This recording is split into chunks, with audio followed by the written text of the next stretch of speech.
कधी? आठवडा झाला पळून गेली ती. एवढं लक्ष स्वतःच्या घरात घातलं असतं ना तर आज ही वेळ आली नसती तुमच्यावर. गेली तुझी आई आपल्याला सोडून. पण आज न उद्या मला माफ करता या आशेने मी जगतीये रोज. माफ करायचं? खरंच आपण चूक केली आहे काय? सर्वांची मनं दुखलीत असं वाटायला लागलं. होय, ते तात्याची पोरगी दिसत नाही गावात. अहो ती पळून गेली. कधी? आठवडा झाला पळून गेली ती. तुला काय माहिती? गावात चर्चा चालली किती. अरे देवा, आता येते का नाही परत काय माहिती. अरे ती पोरगी येईल पण एखादं पोरग झाल्यावर येईल ना माघारी. हा मग बरोबर आहे, काय चुकीचं आहे. काय रे, काय ते तात्या काय बाता मारित होता, बड्या बड्या बाता. हा, आणि ते काय आता गावगाडा चालवायचा आहे, त्याला नीट घर चालवता आहे ना, आणि काय गावाचं राजकारण करायचं आहे. बरोबर आहे, तात्याच्या पोरीने असं नव्हतं करायला लागत. सगळे हाऊस पुरवीत होता तात्या, पण आजच्या पोरीचा अशा आहेत की काय त्यांना जसं पटन तसेच करीत आहेत त्या.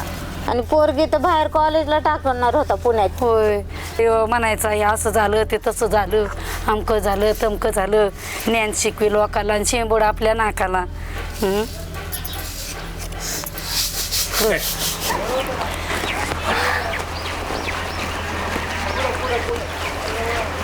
वहिनी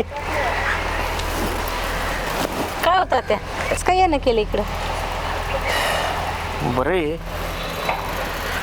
तुमच्याकडेच काम होतं थोडं. बोला की. अहो तुमची छोटी दिदी आहे का, तिच्या शाळेतले सर भेटले होते मला. थोडं म्हटले तुमच्याशी बोला. माझ्याशी? हा. माझ्याशी काय बोलायचं? अहो तुमची दिदी आहे ना अभ्यासात हुशारी, तुम्हाला तर माहितीच असेल की. हा, तशी ती लहानपणापासूनच अभ्यासात हुशार आहे. अभ्यासात चांगली हुशारी, स्कॉलरशिपमध्ये बी चांगले मार्क पडल्यात, आणि पुन्हा 1-2 बाहेरच्या परीक्षा दिल्या त्या शाळेतल्या. हा, दिल त्या. सर म्हणले त्यात बी चांगलं नाव कमवलंय पोरीनी.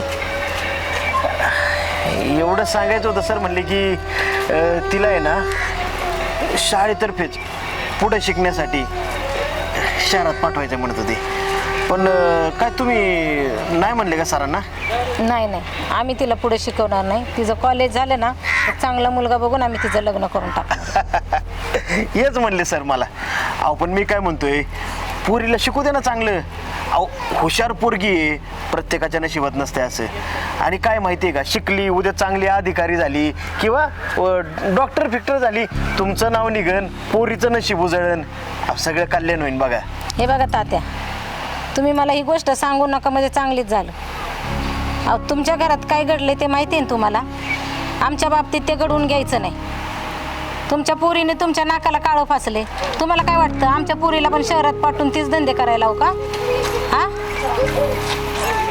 अहो पण तसं नाही, पोरगी हुशार होती आणि माझा जीव तुटला, सरांनी सांगितलं म्हणून आलतो तुमच्याकडे. एवढं लक्ष स्वतःच्या घरात घातलं असतं ना तर आज ही वेळ आली नसती तुमच्यावर. खरंय वहिनी तुमचं. आत्तापर्यंत मी माझ्या पोरीचा विचार केला, तिला शिकवण्याचा विचार केला, मोठं करण्याचा विचार केला, स्वतःच्या पायावर उभं करण्याचा विचार केला. काय चुकलो माझं? तुमचं काही चुकलं ना ते पोरीला जाऊन विचारा. आम्हाला लागले सांगायला.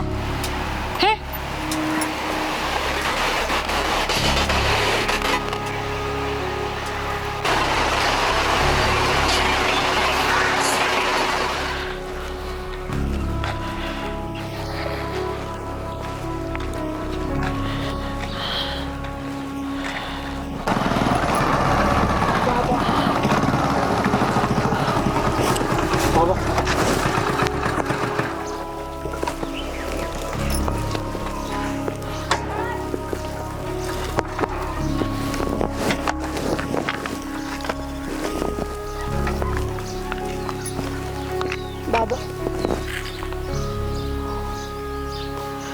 काय? कसे आहात बाबा? हाय, बरंच म्हणायचं. घरी सगळे कसे आहेत? घरी कोण आहे? आई कशी आहे?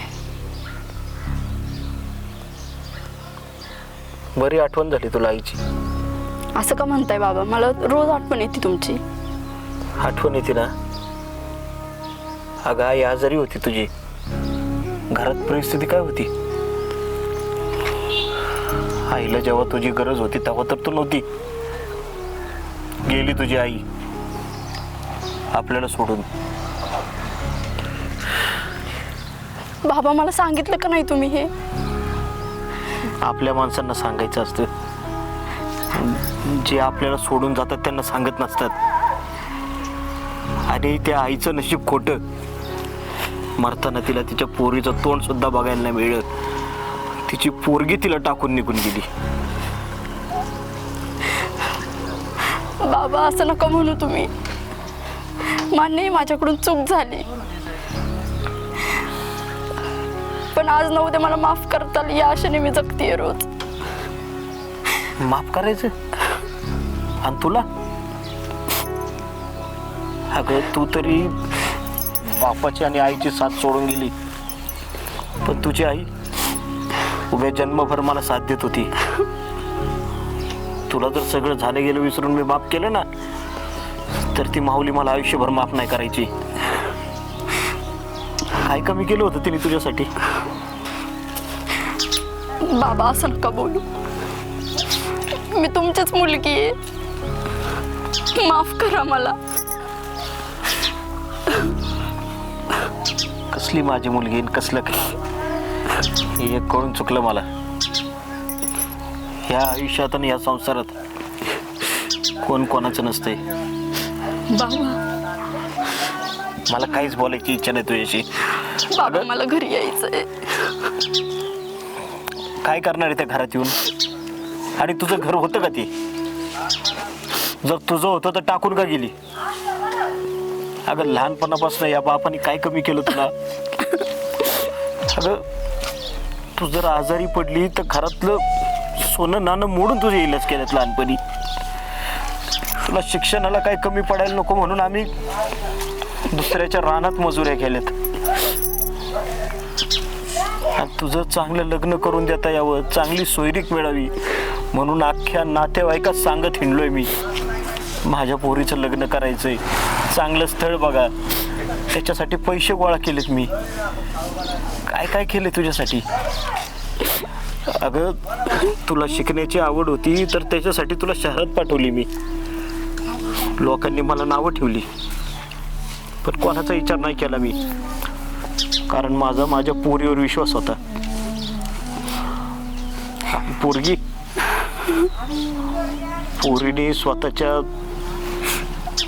पोरीने स्वतःच्या घरासाठी दुसऱ्याचा विचार नाही केला. तुझं घर झालं, आता लग्न झालं, संसार फुलला, पण संसार करण्यासाठी लोक आईबापाचा आशीर्वाद घेतात. आहे का तुमच्या संसाराला आईबापाचा आशीर्वाद? बाबा असं नका म्हणू. चूक झाली माझी, आता तरी माफ करा तुम्ही. हे बघ, तू माझी मुलगी होती हे मी विसरून गेलोय. आता मला कोणाची काही गरज नाहीये. आणि पोरं जर अशी असतील तर आम्ही बिन पोरांचंच बरं आहे. आणि माफीच पाहिजे ना तुला?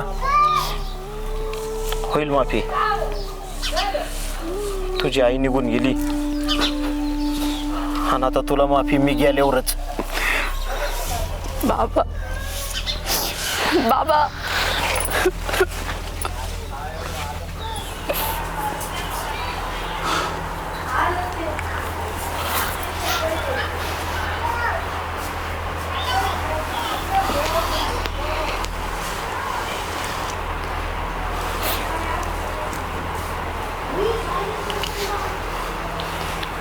आपली चूक झाली का लग्न करून?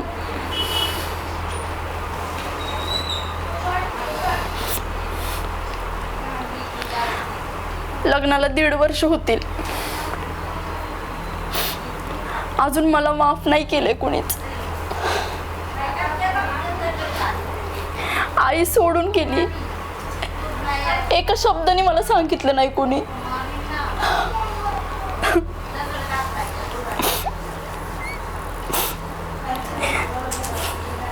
आणि बाबा बोलतायत मी गेल्यावरच तुला माफी.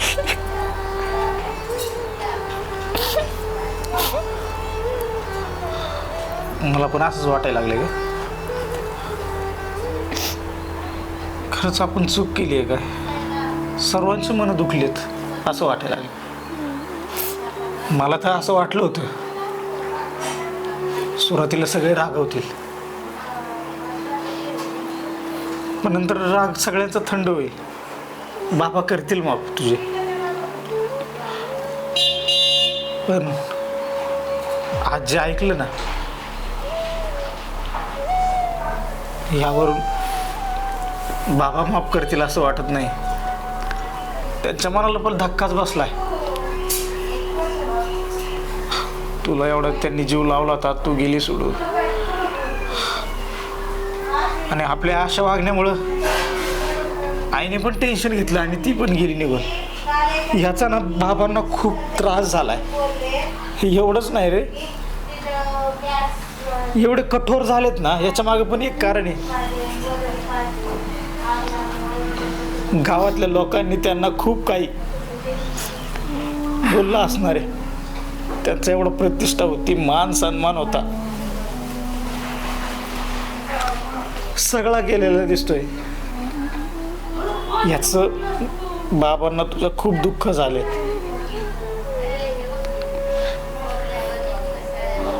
आपण लग्न केलं, एकमेकांना दिलेली वचनं सगळी पूर्ण केली.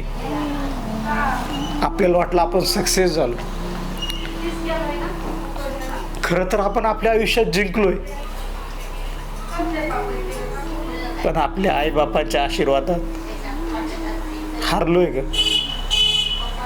त्यांचा आशीर्वाद आपल्याला कधीच नाही मिळणार. बाबा खरंच माफ करावं आम्हाला.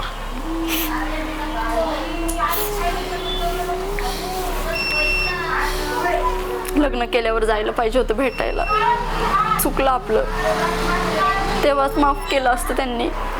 आता वेळ निघून गेली.